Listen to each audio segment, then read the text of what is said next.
ஓம் ஸ்ரீ குருப்யோ நமக. நன்றாக குருவாழ்க, குருவே துணை. பரபிரம்ம ருத்ர காயத்ரி ஞானஸ்தலத்து நண்பர்களுக்கு வணக்கங்களும் வாழ்த்துக்களும். கடக லக்னத்திற்கு 10 நாட்களுக்கான தினப்பலனை பார்க்க இருக்கிறோம். அதாவது ஏப்ரல் 21 முதல் ஏப்ரல் 30 வரை. இந்த தினப்பலன் என்பது உண்மையிலேயே எப்படி வேலை செய்யுது அப்படின்னா, முதல்ல நம்ம ஜாதகத்தை, நம்ம பிறந்த நேரம், பிறந்த ஊரை வச்சு, தேதியை வச்சு நம்ம பாஸ்கரா அஸ்ட்ராலஜி சிஸ்டத்தின்படி நம்ம கணிச்சிக்கணும். அது நீங்கள் ஒரு தடவை எங்கிட்ட அப்பாயின்மெண்ட் எடுத்து அந்த அந்த ஜாதக சார்ட்டை வாங்கிட்டீங்கன்னா உங்களுக்கு அதில் 12 பாவத்திற்கான அதிகாரிகளை தெரிஞ்சுக்கலாம். அப்போ ஒவ்வொரு நாளும் ஒவ்வொரு நட்சத்திரம் வருதே, அந்த நட்சத்திரம் நமக்கு சாதகமா பாதகமா அப்படின்றது நமக்கே புரியும்.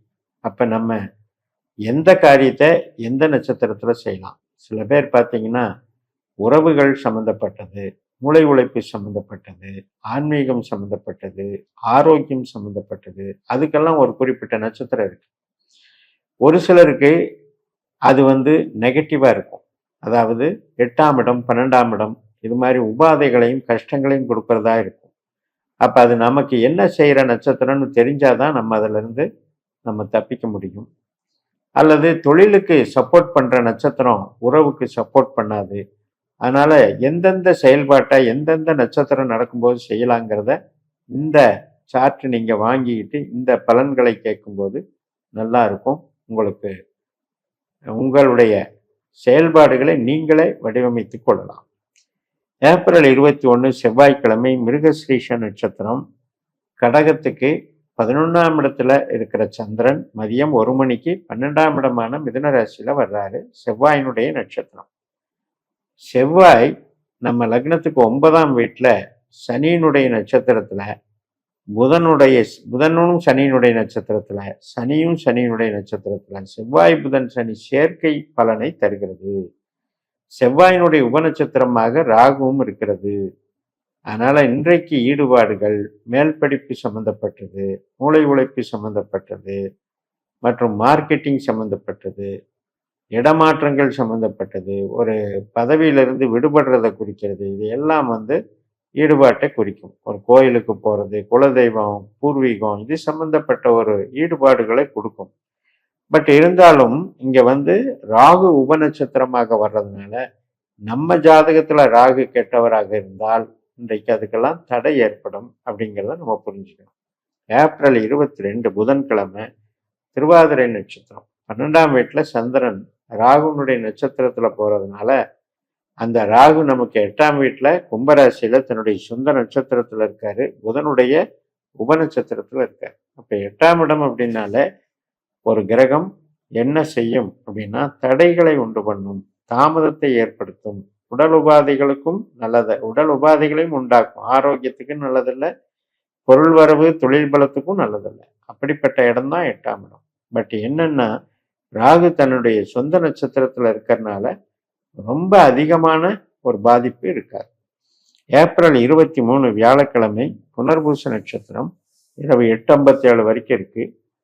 12ஆம் வீட்டில் இருக்கிற குரு, அவரும் புனர்பூசத்திலே இருக்காரு. நம்ம லக்னாதிபதி சந்திரன் குரு சேர்க்கை.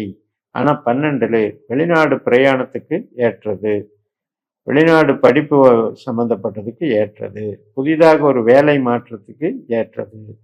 இது மாதிரியான பலன்களை இன்றைக்கு அனுபவிக்கலாம். ஆனால் சில பேருக்கு செலவுகளும் இருக்கும், சுப விரயங்களாக நடக்கும். மருத்துவ செலவுகளையும் பார்த்துக்கணும், உடல் ஆரோக்கியத்தையும் பார்த்துக்கணும். லக்னாதிபதியே 12ல் இருக்கார் இல்லையா, அதனால உடல் ஆரோக்கியம், சுகரு, அடிவயிறு பிரச்சனைகள் மற்றும் கொலஸ்ட்ரால் இதெல்லாம் பார்த்துக்கணும்.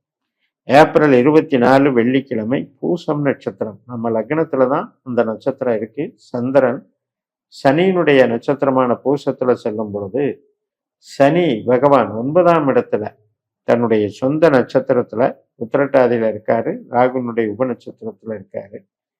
இன்னைக்கு அப்படிதான் வேலை கொஞ்சம் கடினமாக இருக்கும். வேலையில அதே மாதிரி பணச்சேர்க்கைக்கு பிரச்சனை இருக்கும்.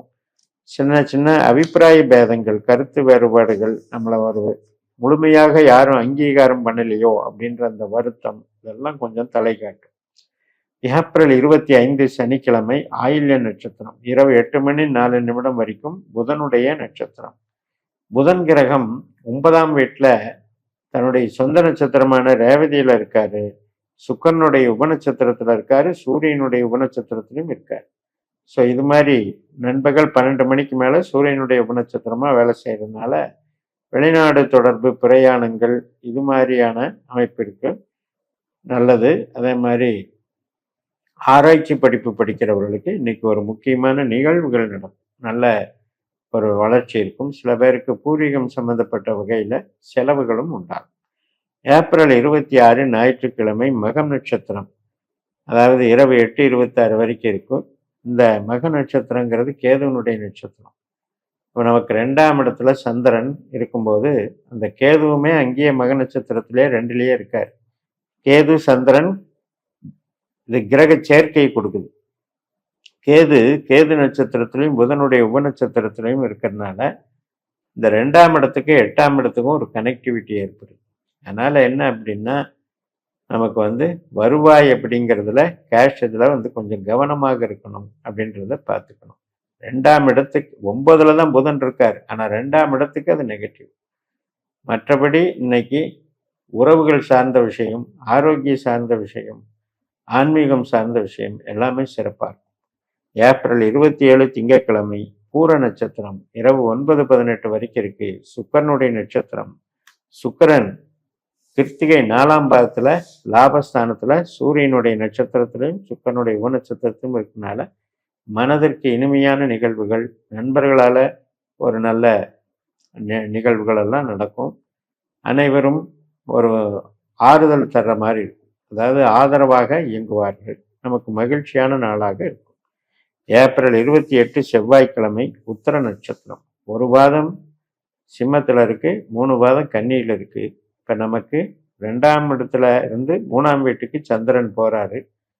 இந்த உத்தர நட்சத்திரத்துக்கு அதிபதியான சூரியன் பரணி நட்சத்திரத்துல இருக்கார், அதாவது 10ஆம் இடத்துல சுக்கரனுடைய நட்சத்திரத்துல பலமா இருக்காரு. இது ஒரு மிகப்பெரிய பலம்தான். கவர்மெண்ட் சம்பந்தப்பட்ட உத்தரவுகள், பதவி உயர்வு போன்ற நிகழ்வுகள் மற்றும் நமக்கு தொழிலில் மிகப்பெரிய பலத்தை கொடுக்கும், வருமானத்தை கொடுக்கும். உழைப்பில் இருப்பவருக்கும் சொந்த தொழில் பார்க்குறவங்களுக்கும் இது சிறப்பான நாளாக அமைகிறது. ஏப்ரல் 29 புதன்கிழமை அஸ்த நட்சத்திரம். லக்னாதிபதியான சந்திரன் 3ஆம் வீட்டில் கன்னி ராசியில் தன்னுடைய சொந்த நட்சத்திரத்தில் பயணிக்கிறார். அது ஒரு மிகப்பெரிய பலம். நமக்கு மனசு ஏதாவது ஒரு அறிவை தேடும், அந்த அறிவு நமக்கு ஆறுதலாகவும் இருக்கும். மற்றும் ஆவணங்கள் சம்பந்தப்பட்டது, ஐடி லைனு மற்றும் அனைத்து விதமான ஒரு திருமண காரியங்களுக்கும் சரி, அதுக்கு திருமண காரியங்களில் ஒருத்தர் உறுதிப்படுத்திக்கிறது, இது மாதிரி நிகழ்வுகளுக்கெல்லாம் சாதகமாக இருக்கும். ஏப்ரல் 30 வியாழக்கிழமை சித்திரை நட்சத்திரம். 2 பாதம் கன்னி ராசியில் இருக்கு, 2 பாதம் துலா ராசியில் இருக்கு. 4ஆம் வீட்டில் இருக்கிற சந்திரன் 10ஆம் வீட்டில் இருக்கிற செவ்வாய் புதனுடைய நட்சத்திரத்தில் இயங்கி பலனை தர்றாரு. சுக்கிரன் மற்றும் சூரியனுடைய உப நட்சத்திரத்தில் இருக்காரு. அதனால 9ஆம் இடத்துல இருக்காரு. நம்ம லக்னத்திற்கு 9ஆம் இடத்துல செவ்வாய் இருக்காரு. அதனால முதல்ல செவ்வாய் நட்சத்திரம் தான் நம்ம தொடங்கணும் முதல் நாள்ல, இந்த 21ஆம் தேதி. அதே மாதிரி 10 நாள் கழிச்சு அதே செவ்வாய் நட்சத்திரம் வருது. முதல்ல வந்தது மிருகசிரீஷம், இப்போ வர்றது சித்திரை. அதனால அந்த 9ஆம் இடம் என்பது புதனோட சேர்ந்து இருக்கு. செவ்வாய் புதன் இந்த 2 பேரும் சேர்க்கை பலனை தர்றாங்க. அதனால நமக்கு நல்ல லாபங்களை தரும் என்று சொல்லி நிறைவு செய்கிறேன். இந்த சேனலை சப்ஸ்கிரைப் பண்ணி ஷேர் பண்ணுங்க. உங்கள் தனிப்பட்ட ஜாதக பலாபலன்களை என்னுடைய வாட்ஸ்அப் நம்பரில் தொடர்பு கொண்டு பலன் பெறுங்கள். உங்களிடமிருந்து விடைபெறுகிறேன். உங்கள் ஜெயமஸ். நன்றி, வணக்கம்.